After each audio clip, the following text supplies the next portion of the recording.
Hello everyone, namaste, welcome to our class. So today we are going to look at a very interesting topic from our current electricity unit, the limitations of Ohm's law. Now don't worry, I know it sounds a bit complicated, but I promise you we will make it so simple and completely exam safe. By the end of this, the whole idea will be crystal clear in your mind.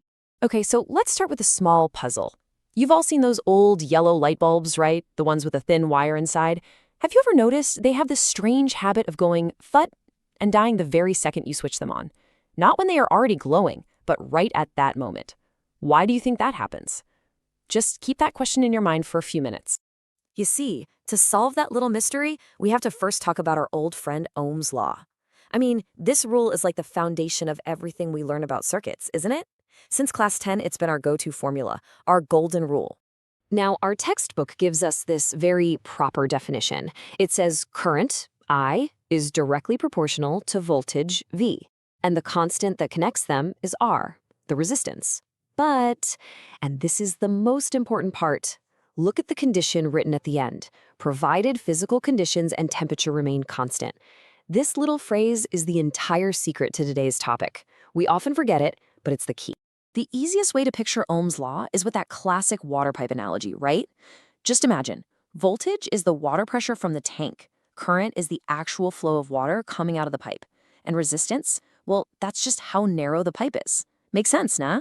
More pressure means more flow. If the pipe is narrow, you get less flow. Simple and logical. V equals I into R. All right, now that our golden rule is fresh in our minds, let's go back to our curious case of the popping bulb. Because this is where things get a bit strange.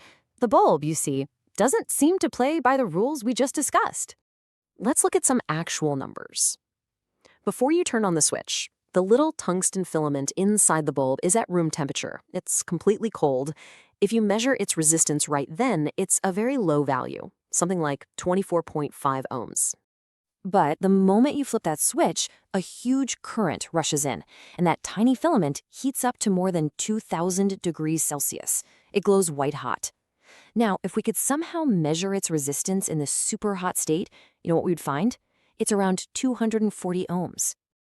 And right here is the puzzle. The whole idea of Ohm's law is that for a given material, R is a constant value. But what did we just see? The resistance just jumped up by almost 10 times. So what is going on here? Is Ohm's law wrong? No, the law is not wrong. It's just that it's not a universal law of nature like Newton's laws of motion. It's more of a special rule that only works for some materials and only under certain conditions. This is the most important thing we need to understand today. So basically, materials can be divided into two teams. On one side, we have the ohmic conductors. These are the good students, like a simple copper wire, who follow Ohm's law perfectly. If you draw their VI graph, you get a beautiful straight line because their resistance, R, is constant. But on the other side, we have the non-ohmic rule breakers. Think of our bulb filament or a diode. For them, resistance is not constant, and so their VI graph is a curve. So why do some materials follow the rule and others don't? Well, the answer is deep inside the material, at the microscopic level.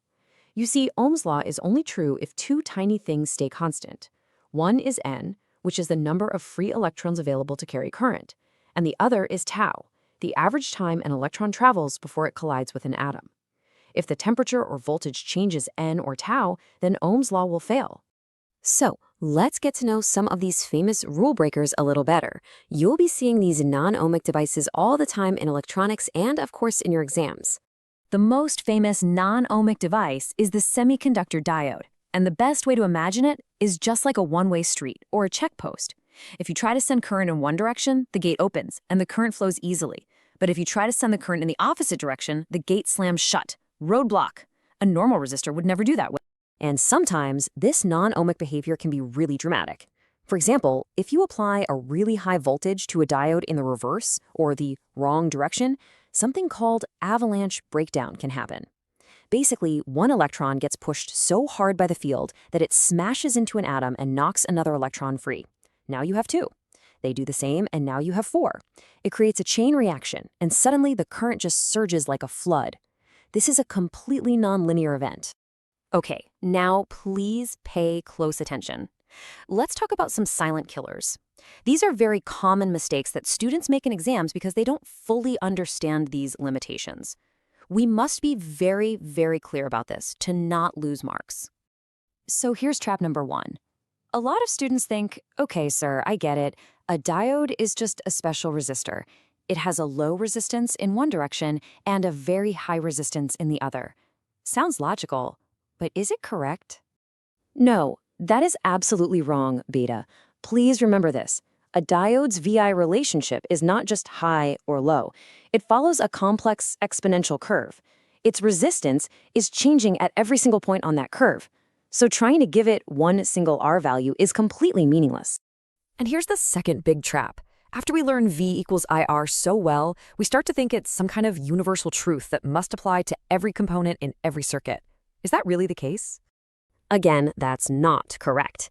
And this is the main point of today's lesson.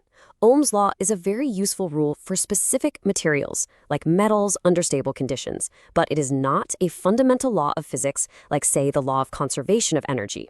In fact, think about it. Most of modern electronics, transistors, diodes, microchips, they're all based on devices that are designed to be non-ohmic. That's what makes them work. So when we understand the limits of Ohm's law, we are not just avoiding exam mistakes, we are actually opening the door to understanding the whole world of modern electronics. This table is a fantastic summary. Just look at the effect of heat. For metals, what happens when you heat them? The atoms vibrate more, creating more traffic jams for the electrons, so more collisions and the resistance goes up. But for a semiconductor, it's the opposite. Heat gives energy to create more free electrons, more charge carriers, and so its resistance actually goes down. Two completely opposite behaviors, all because of the physics happening inside. So, let's quickly summarize the key takeaways for your exam. Point number 1, Ohm's law, V equals IR, is not universal. 2, non-ohmic devices have a nonlinear or curved VI graph. 3, common examples you must remember are diodes, LEDs, and our hot bulb filament.